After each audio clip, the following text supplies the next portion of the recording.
एक लड़का था। वह उदास होकर घर के बाहर बैठा या सोच रहा था कि मेरे पिताजी मेरे लिए जो संपत्ति छोड़ गए हैं वह तो खत्म हो गई। अब मैं क्या करूं? उसी समय उसके पिता के मित्र वहां से होकर गुजरे और समझाने लगे, भाग्य में जो लिखा होता है वही होता है। उसी रात उसे स्वप्न भी आया कि तुम्हारा भाग्य पहाड़ी की चोटी पर तुम्हारा इंतजार कर रहा है। अगले दिन वह लड़का पहाड़ की चोटी पर चल पड़ा, जिसमें उसका स्वप्न में आया था कि भाग्य वहां पर इंतजार कर रहा है। पहाड़ के रास्ते में जाते उसे एक जख्मी शेर मिला। शेर ने उस लड़के से पूछा, तुम कहाँ जा रहे हो? उस लड़के ने बताया, मैं अपने भाग्य से मिलने जा रहा हूँ। उस शेर ने कहा, तुम अपने भाग्य से मेरे भाग्य के बारे में पूछना कि आखिर मैं स्वस्थ कब होऊंगा। आगे चलते चलते रास्ते में उसे भूख लग गई। वह बाग में से खाने के लिए फल तोड़ता है, लेकिन फल कड़वे होने के कारण वह फल फेंक देता है। फिर बाग के माली बताता है कि मेरे फल कड़वे होने के कारण मेरा फल कोई नहीं खाता।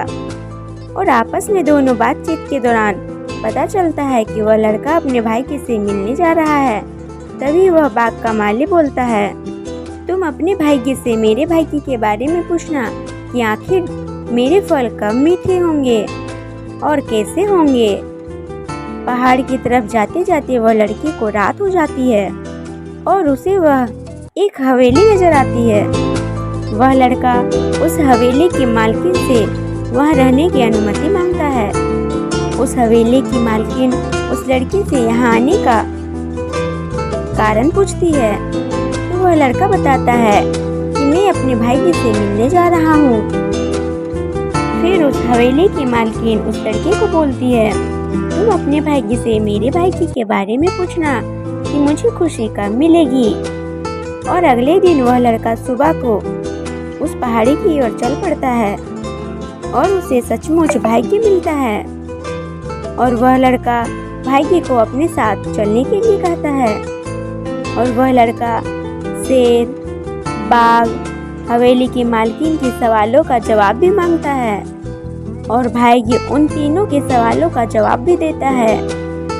और उस लड़के से बोलता है कि तुम अपना कर्म करो और मैं तेरे पीछे पीछे आता हूँ। और वापस आकर उस हवेली की मालकिन को बताता है कि जब तुम शादी करोगी तब तुम्हें खुशी मिलेगी। इसीलिए वह हवेली की लड़की उस लड़के से शादी करने की बात करती है और कहती है, मुझसे शादी के बाद मेरी हवेली का मालिक बन जाओगे, तुम्हारी गरीबी दूर हो जाएगी। फिर लड़का बोलता है, नहीं, मैं तुमसे शादी नहीं करूँगा क्योंकि मेरा भाग्य मेरे पीछे आ रहा है। मैं तुम्हारे साथ रहकर अपना भाग्य खराब नहीं करना चाहता। फिर आगे चलकर बाग के मालिक का सवाल के जवाब कहा, भाग्य के अनुसार तुम्हारा बाग में जहाँ से पानी आता है वहाँ सोना दबा हुआ है, जिस कारण बाग के फल कड़वे होते हैं। सोना हटाने के बाद तुम्हारा फल मीठे हो जाएंगे। तो बाग के मालिक ने लड़के से कहा, मैं सोना खोदकर हटा देता हूँ, तुम मेरे समस्या का समाधान बताया है, तुम सोना ले जाओ। तो वह लड़का कहता है, मेरा भाग्य मेरे पीछे आ रहा है, मुझे सोने की जरूरत नहीं। इसके बाद वह लड़का शेर के पास पहुंचा और शेर कहता है, क्या तुम मेरे सवाल का जवाब पूछ कर आए हो?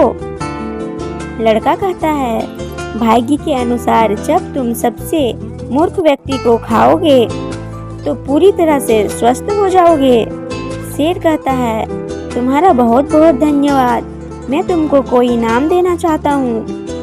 लड़के ने कहा, मुझे इनाम की आवश्यकता नहीं, मुझे तो हवेली की लड़की ने शादी का प्रस्ताव रखा था और बाग के मालिक ने कहा था तुम सोना खोदकर मेरी मदद करके सोना ले जाओ, लेकिन मैंने उनकी भी बात नहीं मानी और मना कर दिया।